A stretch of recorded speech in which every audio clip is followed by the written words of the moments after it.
Baik, dan ini ada kriteria kinerja dengan indikator tambahan. Kalau tadi adalah indikator wajib yang memang harus wajib ini, mohon maaf. Nah, yang wajib ini kan memang dilaksanakan oleh desa. Jadi selain ini ada indikator tambahan yang digunakan untuk menentukan kriteria kinerja sehingga akan mendapatkan alokasi kinerja.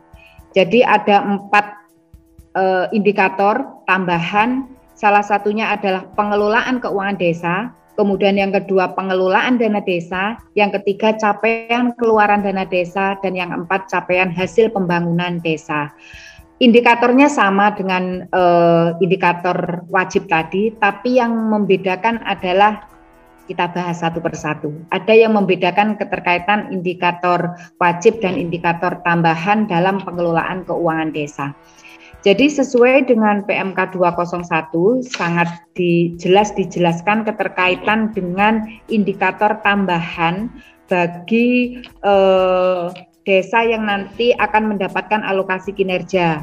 Itu ada di pasal 9 ayat 9, nanti teman-teman bisa baca di situ. Jadi apa saja sih yang menjadi indikator untuk pengelolaan keuangan desa untuk indikator tambahan? Yang pertama adalah keterkaitan dengan penetapan Perdes APBDes 2022. Apakah tepat waktu ataukah bagaimana, ini nanti ada laporannya.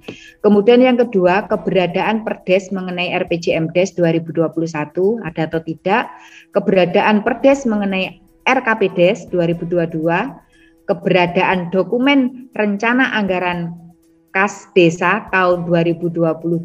Jadi memang setiap desa harus mempunyai rencana anggaran kas desa atau biasa kita menyebutnya RAK sebagai dasar pelaksanaan setelah APBDes disusun. Kemudian yang kelima adalah alokasi belanja siltap kades, perangkat desa dan tunjangan BPD beserta operasional BPD itu tidak melebihi 30% dari belanja APBDes 2021.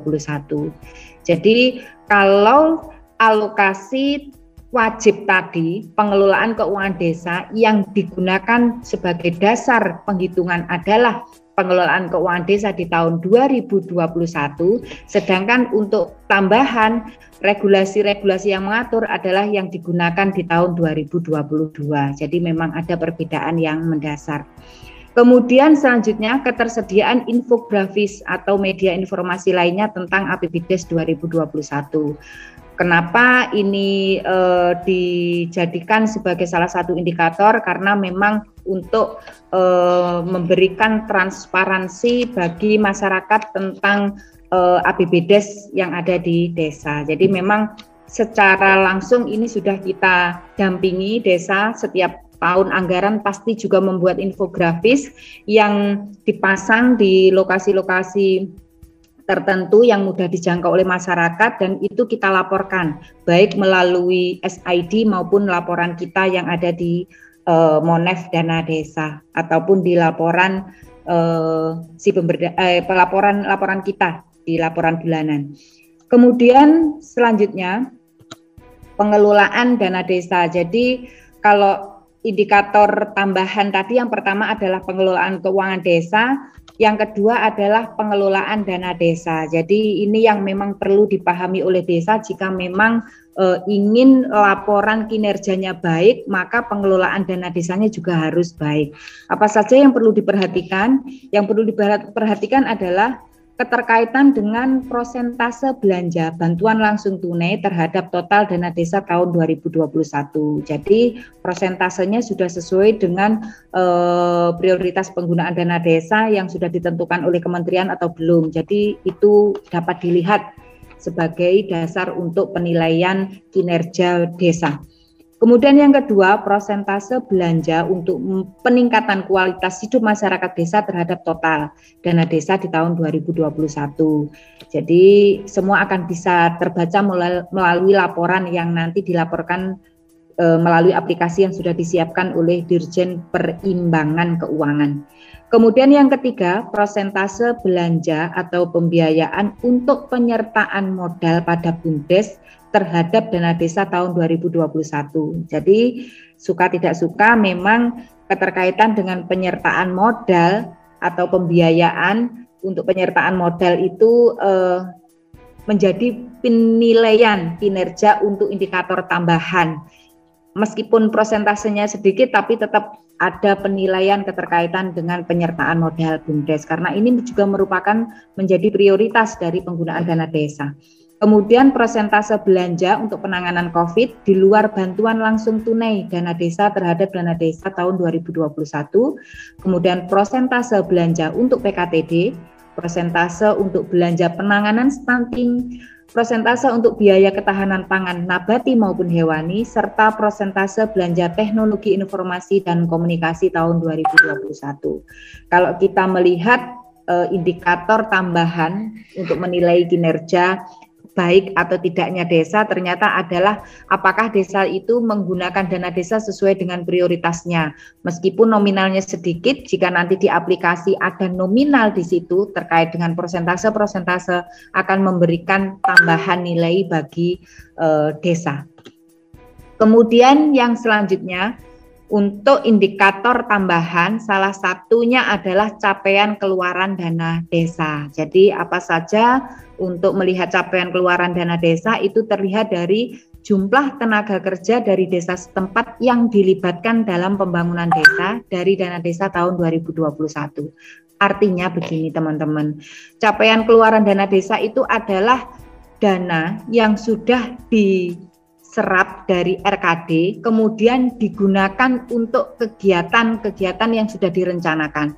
Apakah kegiatan yang sudah direncanakan itu jumlah tenaga kerja yang terlibat itu berasal dari desa setempat. Jadi ini bisa dibuktikan dari apa? Bisa dibuktikan dari laporan omspannya desa atau laporan serapannya penggunaan dana desa yang sudah mengacu pada PMK. Jadi setiap desa pasti membuat serapan ini di semester 1 dan semester 2 ataupun melalui serapan sesuai dengan tahapan penyaluran dana desa 40-40-20 atau 60-40 sesuai untuk desa mandiri. Kemudian yang kedua adalah jumlah keluarga penerima manfaat BLT dana desa tahun 2021. Jadi keluaran dana desa yang sudah dikeluarkan dari RKD itu apakah memang jumlah sesuai dengan jumlah keluarga penerima manfaat BLT dana desa di tahun 2021. Teman-teman, keterkaitan dengan ini, dengan capaian keluaran, nanti teman-teman bisa melihat tetap di pasal 9, nanti teman-teman bisa lihat di ayat 9 juga, ada di poin C. Jadi monggo nanti dipahami bersama keterkaitan dengan capaian keluaran dana desanya, digunakan untuk apa saja. Selanjutnya yang terakhir adalah untuk capaian hasil pembangunan desa. Nah ini penilaian tambahan, indikator tambahan apa saja yang digunakan untuk melihat capaian hasil pembangunan desa. Sesuai dengan PMK, ada di pasal 9, ayat 9, itu disebutkan bahwa capaian hasil pembangunan desa itu keterkaitan dengan ketersediaan produk inovasi desa tahun 2021. Ada tidak? Ini akan menjadi penilaian juga, penilaian tambahan.